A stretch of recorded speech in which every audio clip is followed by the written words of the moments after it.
Bonjour tout le monde, aujourd'hui je vous retrouve pour un cœur ouvert numéro 2.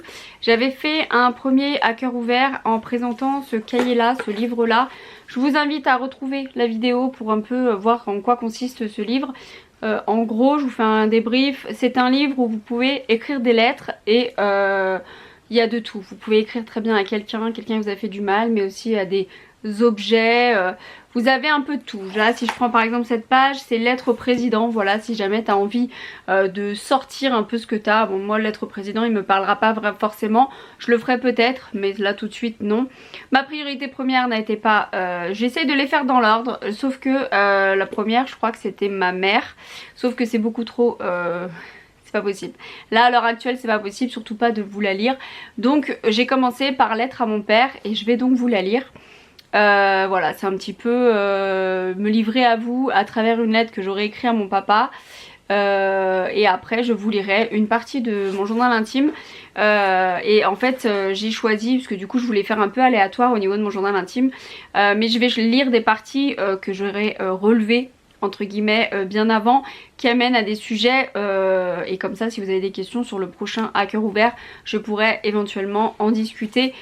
Mais on va déjà commencer par la lettre à mon papa que j'ai écrit donc dans ce cahier. Alors je vais vous la lire telle que je l'ai écrit. Faut savoir que j'ai perdu mon papa, donc c'est un peu une lettre à un défunt. Donc c'est pas comme si il était encore là et que du coup je pouvais lui dire moi-même. Donc voilà, ça fait un peu lettre d'enterrement. Je m'excuse d'avance. Cher papa, 20 ans sont passés depuis ton départ et malgré tout ce temps, il m'arrive encore souvent de penser à toi. Tu restes dans ma mémoire comme un homme gentil, serviable et aimé de tous. Tu avais ce grand cœur, cette bonté naturelle qui faisait que tout le monde t'appréciait. Tu faisais tout avec maman. Tu décidais rarement seul. Vous étiez un vrai duo, parfois trop, à mes yeux. À moi, comme à Fred, mon frère. Cela nous agaçait, car tu prenais jamais tes décisions pour toi. Tu prenais tes décisions pour elle, pour nous, mais jamais pour toi. Mais avec le recul, je crois que c'était ta manière d'aimer. Tu vivais à travers elle, à travers nous. Tu étais ce papa très cool, peut-être un peu trop. Tu nous laissais vivre notre petite vie sans jamais trop nous encadrer, mais toujours en mode veille, une veille silencieuse. Tu m'emmenais partout, tu venais me chercher partout. Tu disais jamais rien, tu râlais pas, même quand c'était pas très pratique, à pas d'heure, n'importe quand tu rentrais du travail, quand la voiture du garage, était rentrée au garage. Tu avais ce calme, cette patience, cette douceur dans les choses simples. Et puis tu me répétais souvent, une chose qu'on me dit encore souvent, je parle trop. Tu disais ça en rigolant avec ton sourire fatigué mais bienveillant. Tu ajoutais que tu ne me voyais que quand maman était là, quand elle rentrait du travail. 18h02, j'étais en bas et je vous racontais ma vie.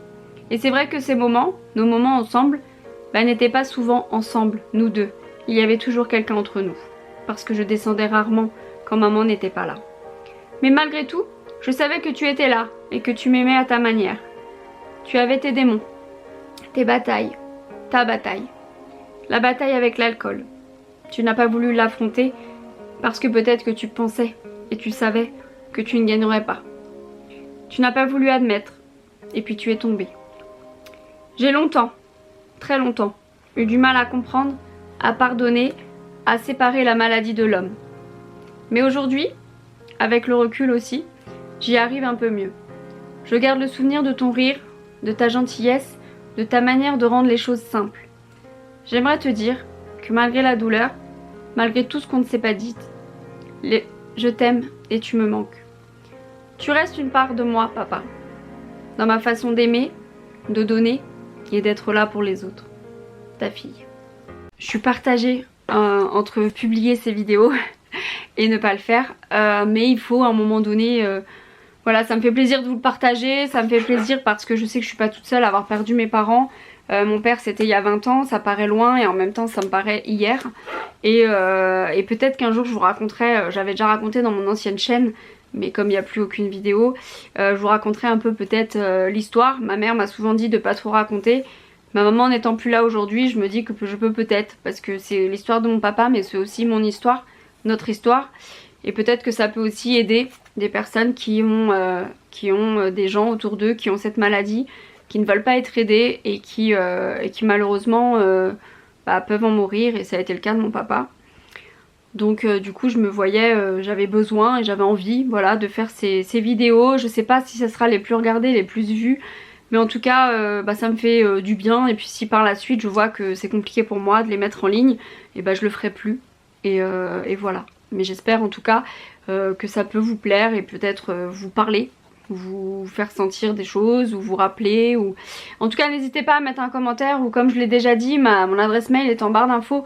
Si jamais vous voulez pas mettre un commentaire en public, vous pouvez me retrouver par mail, on peut discuter de tant de choses, parce que comme je l'ai déjà dit dans l'autre vidéo, j'ai beaucoup de démons, j'ai beaucoup de choses dont je ne parlerai pas ici bien évidemment, mais il y a beaucoup de choses que je peux peut-être aider. Et en l'occurrence, la prochaine lettre que j'ai décidé de faire, je pense que ça sera un sujet très complexe qui parlera beaucoup plus qu'on ne pense. Mais en attendant, là tout de suite, je vais vous lire un petit extrait d'un de mes anniversaires, d'un journal intime d'un de mes anniversaires. Et après, ça débouchera sûrement sur une autre catégorie de vidéos, enfin dans la même catégorie, mais un autre sujet qui pourra être mis en place, je sais pas comment on dit, pour les prochaines vidéos. Bref, je suis un petit peu sérieuse dans cette vidéo, c'est rare. Je vais vous lire un petit extrait de mon journal, voilà. Je vais vous épargner la date parce que 1 c'était il y a très longtemps et 2 il n'y a aucun intérêt. J'ai toujours écrit en mode, alors que ce soit maintenant, ça c'est un vieux, mais j'ai toujours écrit en mode enfant. J'ai jamais eu des phrases élaborées et tout, pas comme la lettre de mon papa. J'ai vraiment écrit un peu comme je vivais le truc et comme je l'aurais raconté à quelqu'un. Donc là c'était le 28 novembre, donc je suis née le 28 novembre. Je vais essayer de vous mettre ça le 1er décembre, sachant que je vais essayer de vous faire un cœur ouvert tous les premiers de chaque mois, sauf le 1er janvier puisque je ferai une autre vidéo si je la publie. Mais du coup j'essaierai de vous faire cette vidéo de temps en temps. Et là en l'occurrence, quand mon anniversaire arrive, je me suis dit que j'allais reprendre une date, un extrait d'un jour de mon anniversaire. Ma date, mon jour à moi. Debout 7 heures, pressée de regarder qui avait pensé à moi. Il y a nanani, nanani, nanana. Le seul qui a oublié c'est nanana. J'affiche direct dans mon journal qui m'a oublié. Je tourne en rond, je suis allée en course. J'ai même rendu service à une dame. Donc ça c'est mon côté bon samaritain. Je l'ai toujours. Après manger, je suis allée chez le coiffeur comme tous les ans. Je vous mens pas, je vais me publier une vidéo, je sais pas si vous l'aurez avant ou après. Je vais tous les ans, normalement à mon anniversaire, chez le coiffeur, pardon. Cette fois pour un rafraîchissement de dégradé. Je suis passée dire bonjour à ma grand-mère, elle avait oublié mon anniversaire. Tant pis. Puis j'ai vu aussi tonton machin, il m'a dit que j'avais maigri. Cool. Et c'est de là pourquoi j'ai choisi cet extrait. Lorsque je suis rentrée à la maison, Nanana était là, on a papoté, puis nous sommes allés au Val d'Europe pour offrir un cadeau à Fred. Je me sentais bien, heureuse, belle, mon anniversaire. Mais voilà que j'avais décidé de leur payer le restaurant. J'avais choisi celui de machin pour être sûre de ne pas faire d'excès, vu que les fêtes arrivent. Mais me voilà, j'avais décidé... pardon, j'allais répéter la même phrase. Quelques gâteaux, apéro, une salade, contente quoi. Mais machin a voulu me faire plaisir et m'a offert une crêpe au sucre avec des bougies. Une petite musique, super mimi, rien à dire, ça fait trop plaisir. J'ai commencé à m'énerver, toute seule, à m'en vouloir, à avoir envie de partir. Et arrivé à la maison, crise d'angoisse, de larmes, c'est dur. J'en peux plus. Je ne sais plus quoi faire pour ne pas me sentir malade. Surtout en ce jour quoi, quel gâchis. Et voilà, je vous l'avais déjà dit dans plusieurs vidéos, j'ai eu des gros troubles du comportement alimentaire. J'étais orthorexie, anorexique.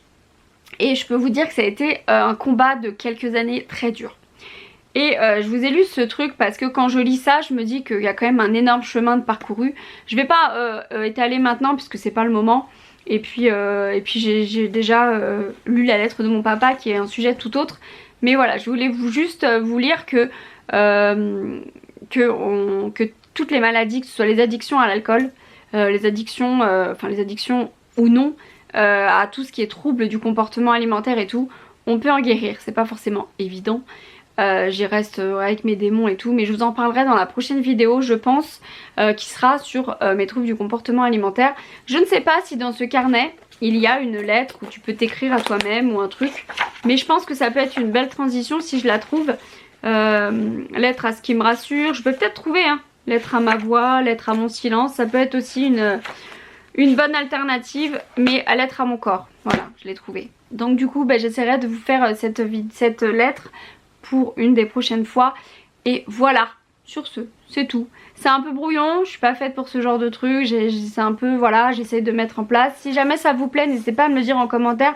Si jamais vous trouvez ça vraiment trop intrusif ou que ça va pas ou quoi, n'hésitez pas aussi à le mettre en commentaire. Et puis si jamais t'as regardé toute cette vidéo et vraiment si ça te plaît, je t'invite à mettre un petit cœur bleu en commentaire.